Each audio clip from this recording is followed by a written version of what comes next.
ሰላም ውድ ቤተሰቦቼ እንዴት ናችሁ? ሚጣኔን ተመልሻለሁ። ዛሬ ደግሞ በአመት ከ2 ሚሊዮን ብር በላይ የሚያገኙ ቲክቶከር እና ዩቲዩበሮች የንግድ ስራ ገቢ ግብር ሊከፍሉ ነው ወይንም ደግሞ እንዲከፍሉ የሚያግዝ ወይም የሚያስገድድ ህግ ወጥቷል እየተባለ ነው። ምንድነው የሚለውን ሙሉ ዝርዝሩን አብረን የምናይ ይሆናል። ወደ ዛሬው ቪዲዮ በመጀመሪያ ግን ሰብስክራይብ እያደረጋችሁ ይሄን ውድ የሆነ ቤተሰብ እንድትቀላቀሉ እየጋበዝኳችሁ ወደ ዛሬው ቪዲዮ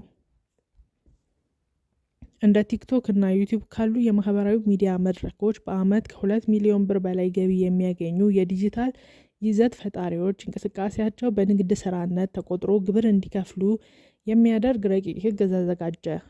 የገንዘብ ሚኒስቴር ያዘጋጀው ረቂቅ ደንብ የዲጂታል ይዘት ፈጣሪዎች ማስታወቂያዎችን እና ስፖንሰርሺፖችን ጨምሮ በተለያዩ መንገዶች ያገኙትን ሁሉንም ገቢ መጠን የሚያሳይ የሂሳብ መዝገብ እንዲይዙ ያስገድዳል።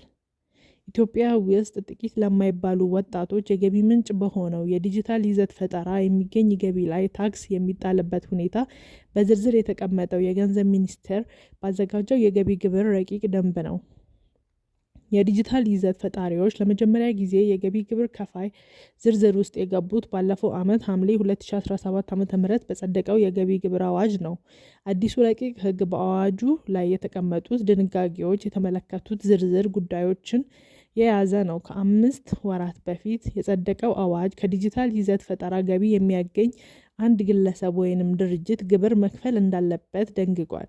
የዲጂታል ይዘት ፈጣሪ በሚባለው ዝርዝር ውስጥ እንደ ዩቲዩብ እና ቲክቶክ ያሉ የቪዲዮ ማጋሪያ አገልግሎቶች እንዲሁም እንደ ፌስቡክ ያሉ የማህበራዊ ሚዲያ መድረኮች ተጠቅመው ገቢ የሚያገኙ ግለሰቦች ተጠቅሰዋል። የድምጽ ማስተላለፊያ፣ ፖድካስት እና የቀጥታ ስርጭት መድረኮች ላይ ገንዘብ የሚሰሩ አካላትም እዚህ ውስጥ እንደሚካተቱ አዋጁ ያስረዳል። ግብሩ የሚከፈለው እነዚህ ግለሰቦች ወይንም ድርጅቶች በኦንላይን መድረኮች ላይ የዲጂታል ይዘትን በመፍጠር እና በማሰራጨት ከሚያገኙት ማንኛውም ገቢ ላይ እንደሆነም ተጠቅሷል። ይህ ገቢ በጥሬ ገንዘብ ወይንም በአይነት የሚገኝ ሊሆን እንደሚችል ያስገነዝባሉ። ወይ ጉድ! ማስታወቂያዎችንና ስፖንሰርሺፖችን እንዲሁም የገንዘብ ስጦታዎችና የብዙሃን የገንዘብ ማሰባሰብ ግብር ከሚከፈልባቸው የገቢ ምንጮች መካከል ተጠቅሰዋል። ይዘት ፈጣሪዎች በማስታወቂያ በእንቅስቃሴ ምትክ ከሚያገኟቸው እቃዎች ወይንም አገልግሎቶችም እንዲሁም ከሚፈጽሟቸው የምርት ስም ስምምነቶችና ድጋፎች ግብር እንደሚከፍሉ አዋጁ በግዴታ ተጥሎባቸዋል። ወይ ጉድ! አስባችሁታል? ከባድ ነው። ግብር ከሚከፍሉት ከምን ያህል ገቢ ጀምሮ የሚያገኙት ይዘት ፈጣሪዎች እንደሆነ የተገለጸው ደግሞ አሁን በተዘጋጀው የገቢ ግብር ረቂቅ ደንብ ነው። ከዲጂታል ይዘት ፈጠራ የሚገኝ ገንዘብ የንግድ ስራ ገቢ እንደሆነ ተቆጥሮ ግብር እንዲጣልበት የሚያደርጉ 3 ሁኔታዎች ረቂቅ ላይ ተጠቅሰዋል። የመጀመሪያው ሁኔታ ከይዘት ፈጣሪዎች አመታዊ ገቢ ላይ የተያያዘ ነው። የይዘት ፈጣሪዎች አመታዊ ጠቅላላ ገቢ ከ2 ሚሊዮን ብር በላይ ከሆነ ተግባሩ እንደ ንግድ ስራ ገቢ ተቆጥሮ ግብር ይከፈልበታል። ያን ያህል ሁሉም 2 ሚሊዮን ያገኛሉ በአመት። የዲጂታል ይዘት ፈጣሪዎች ከማስታወቂያና ከስፖንሰርሺፕ እንዲሁም ከገንዘብ ስጦታዎች የሚያገኙት ገቢ ግብር እንደሚከፈልበት በረቂቅ ህጉ ላይ ሰፍሯል። በፈጠራ ስራ ላይ የተሰማራው ግለሰብ ከፋይ በድርጅት መልክ የተቋቋመ ከሆነም የንግድ ስራ ገቢ ግብር እንዲከፍል ይገደዳል። ይዘት ፈጣሪዎች በዚህ ምድብ ውስጥ እንዲካተቱ የሚያደርገው ሌላኛው ሁኔታ ደግሞ ግብር ከፋዩ የሂሳብ መዝገብ የመያዝ ግዴታ ያለበት ወይንም ተቀናሽ ወጪ ያለው ከሆነ የሚል ነው። ለድርጅት ሲሰራ ይዘት ፈጣሪዎች በአመት ከ2 ሚሊዮን ብር በታች የሆነ ገቢ ማግኘታቸው ወይንም እንደ ድርጅት አለመቋቋማቸው ግን ከገቢ ግብር ነፃ አያደርጋቸውም። ኦ ማይ ጋድ!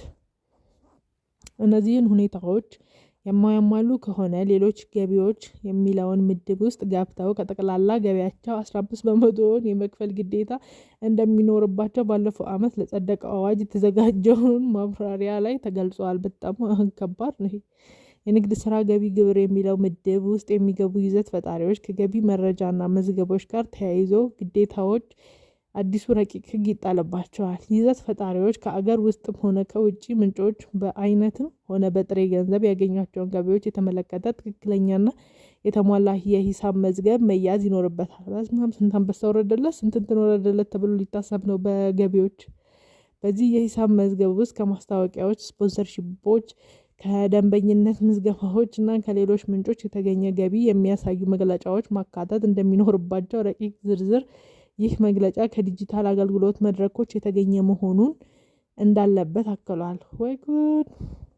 ከስፖንሰሮችና ከማስታወቂያ አቅራቢያዎች ጋር የተደረጉ ስምምነቶች እንዲሁም ክፍያዎች መቀበልን የሚያሳዩ የባንክ መግለጫዎች የሚሉትም በሂሳብ መዝገቡ መስፈር ካለባቸው መረጃዎች ውስጥ ናቸው። በጥሬ ገንዘብ ክፍያ ምትክ የተገኙ እቃዎች ወይንም አገልግሎት እና ግምታዊ የገበያ ዋጋቸውን በመመዝገብ የመያዝ ግዴታ በረቂቁ ሕግ ይጣልባቸዋል። ለሚኒስትሮች ምክር ቤት ቀርቦ በጽድቅ ያለበት ይህ ረቂቅ ደንብ እስካሁን ድረስ ከታክስ ስርዓቱ ውጪ ሆነው የቆዩትን ይዘት ፈጣሪዎች ለመጀመሪያ ጊዜ ወደ መደበኛው ግብር አሰራር የሚያስገባ ነው። ብሩክ ኒውስ በሚል ስም ቲክቶክ ላይ መረጃዎችን አሳጥሮ በማቅረብ የሚታወቀው ብሩክ ጫላ ይህ እርምጃ ሲጠብቀው የነበረ እንደሆነ ለቢቢሲ ተናግሯል። መንግስት ይህንን ጉዳይ እንዴት ሊያስፈጽሙ ይችላል የሚለውን ጉዳይ ነበር ያልተረዳሁት የሚለው ብሩክ፣ በዚህም የተነሳ የሚመጡለትን ማስታወቂያ ስራዎች አስቀድሞ በመደበኛው መስመር ውስጥ ማስገባቱን ይገልጻል። በግሌ የተለያዩ የማስታወቂያ ስራዎችን እሰራለሁ። ይህ በምሰራበት ሰዓት ቀጥታ በማስታወቂያ ፍቃድ ነው ያወጣሁት። ይሄ ነገር እንዴት ይዳኛል የሚለው ወደ እኛ መምጣቱ ስለማይቀር የማስታወቂያ ፍቃድ አውጥቼ ነበር እየሰራሁ የነበረው ሲል አስቀድሞ የወሰደውን እርምጃ አስረድቷል።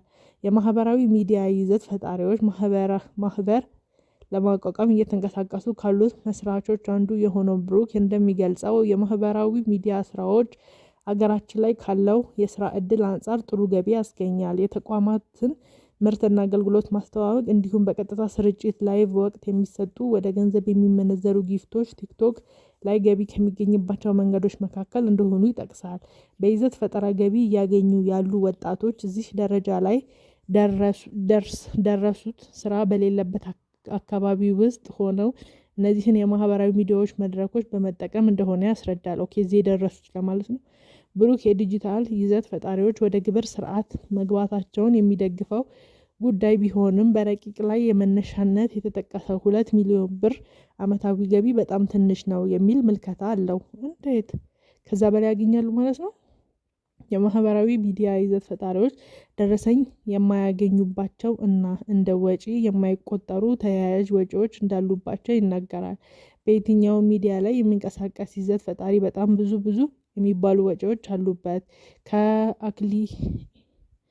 ከብዙ ነገር ከአክሰሰሪ አንጻር ተከታዮችን የሚገነባበት በጣም ብዙ ስራዎችን ሰርቶ ነው።